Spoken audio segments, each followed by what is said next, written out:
Good day, everybody. Let's now discuss Lesson 4 of this unit, the rights, responsibilities, and accountabilities of counselors. Of course, with this discipline and with this profession, we also need to abide with our rights, the different responsibilities we need to undertake, and our accountabilities as counselors. Now, in this lesson, I need you to remember 2 points. Firstly, I would like to apologize if there are unnecessary background noises because the place that I am located in is quite noisy in recording this lecture video.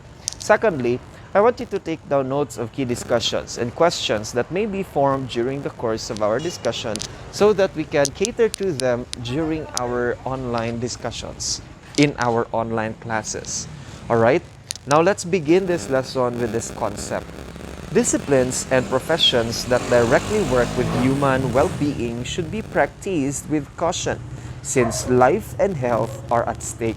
Let's always remember that in every discipline or in any organization that we are going to be associated with, there are always precautions that need to be undertaken.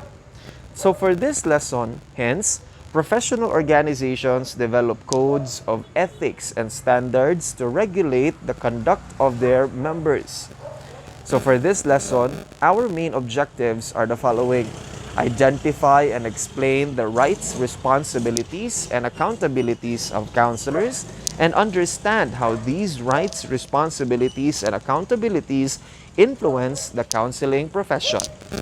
Alright, let's begin our discussion by simply asking this essential question that we are going to answer during the course of this discussion. Why should we be aware of the rights, responsibilities, and accountabilities of counselors? Let us now try to answer this question with our discussion. Firstly, the Philippine Guidance and Counseling Association Incorporated is the primary institution regulated by the Professional Regulation Commission to oversee the ethical practice of counseling in our country. Beginning counselors are required to pass the board exam administered by the PRC before they can offer guidance and counseling services. There are two important documents that stipulate the rights, responsibilities, and accountabilities of Filipino counselors.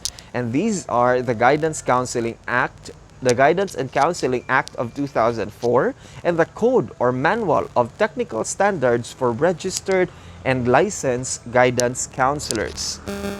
It is important for any professional organization to cite the specific rights of its members. These rights protect them from any untoward legal or ethical issues that they might encounter in their practice. Now let us remember that there are different rights of counselors. First, the counselors have right to privileged communication. The counselor is allowed under law to refuse to release any statement, conversation, file, or information that is acquired while counseling a client. And due to the Republic Act that was passed in 2012, or the Data Privacy Act of 2012, the counselors have the right to privilege, or the counselors adhere to the right to privileged communication, wherein the statements, the conversations, the file, or information that was acquired during the counseling process with a client is strictly prohibited to be shared, disclosed, or given to anyone without the consent of the client. The right to practice in the country.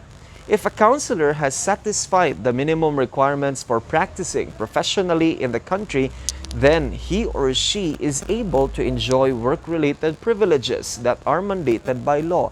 These work-related privileges include salary, benefits, as well as the different statutory and monetary benefits, compensations, as well as insurances and job opportunities in the country.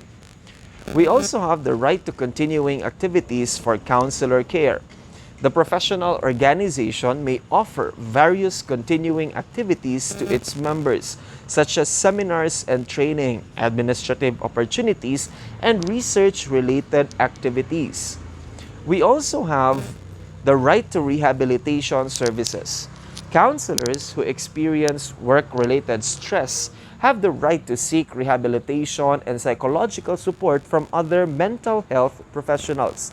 Meaning to say, human as we are, if we impart ourselves too much already and we feel drained, we can have the right to rehabilitation services wherein we can experience or we can be rehabilitated by or we can gain support from different mental health professionals. We also have the right to safety and dignity. Much like their clients, counselors also have the right to a safe and dignified practice. This is especially important when seeing clients who are at risk of harming others or being exposed to cases with high security and safety risks. Now, when we talk about the different responsibilities of counselors, counselors attend to several important responsibilities. Counselors are mandated by their code of ethics to foster safe and professional counseling relationships with their clients. Counselors must limit their practice to their educational background and professional competence. Counselors should engage in research-oriented activities that improve their knowledge of their practice. And counselors must uphold ethical values throughout their professional relationships with clients. Counselors must also recognize and respect their clients' religion, race, age, ethnicity, educational background, socioeconomic status, and other socio-demographic characteristics. Counselors must maintain good and functional professional relationships with their clients and uphold the ethical principles of respect, confidentiality, informed consent, and safety and security. Now, what do you think are the qualities that counselors need to perform their professional responsibilities effectively? Now let's talk about the accountabilities of counselors. From discussing the different rights and responsibilities, now we go to the accountabilities of counselors. Counselors are accountable for specific tasks and responsibilities that go beyond their counseling sessions with clients. Being accountable means being answerable to their actions. It is important to learn that while responsibilities can be shared, accountability cannot. Meaning to say, if our responsibilities are shared with other mental health professionals, our accountability as a professional or as a counselor is not shareable with other professionals. Counselors are required to engage in continuing professional development in order to maintain their capacities as counselors and continue practicing their profession. Counselors maintain and safely keep their clients' records, and they are also responsible for granting clients access to these. Counselors avoid dual or multiple relationships with their clients. For example, having a friend or a relative as a client can risk potential issues and bias in the outcome of the counseling process.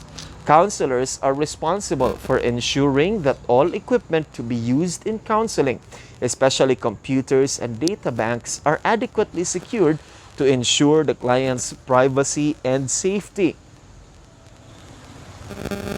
Counselors are liable to any form of unethical practice that goes against the Code of Ethics and other pertinent laws in the Philippines. Counselors are also tasked to ensure that all procedures, processes, and activities conducted are relevant in their field of practice. Counselors are expected to ensure that all information promulgated in any aspect of their practice is true and accurate. Counselors should report any prevailing ethical and professional concerns to the official administrative body and regulatory boards responsible for maintaining ethical and professional standards in the field. Now, how can a counselor determine whether a specific ethical standard is a responsibility or an accountability? With the given predicates or with the laid out responsibilities and accountabilities of a counselor, how can a certain professional balance and position him or herself as a professional practicing this discipline para dili mulabaw or dili pud masubraan ang iyahang performance as a professional counselor? Now, with that discussion, let's try to wrap up our topic and our lecture.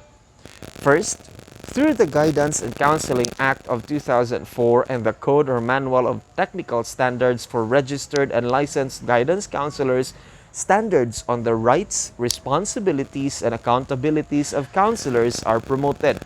Counselors, similar to their clients, also have rights that protect their safety and well-being and give them opportunities to improve their practice. The responsibilities of counselors to the client involve a variety of behaviors and activities geared towards an ethical practice of the profession. As professionals, counselors are accountable not only to their clients but also to the institutions that regulate their practice. They are answerable to their actions, which may have corresponding consequences. Now, if with what issues on rights, responsibilities, and accountabilities can arise when beginning counselors try to engage in counseling process? Remember that there are varying contexts into the rights, responsibilities, and accountabilities of counselors. Therefore, being updated and upgrading your knowledge and skills through continued professional growth will help you enhance your capabilities as a counselor.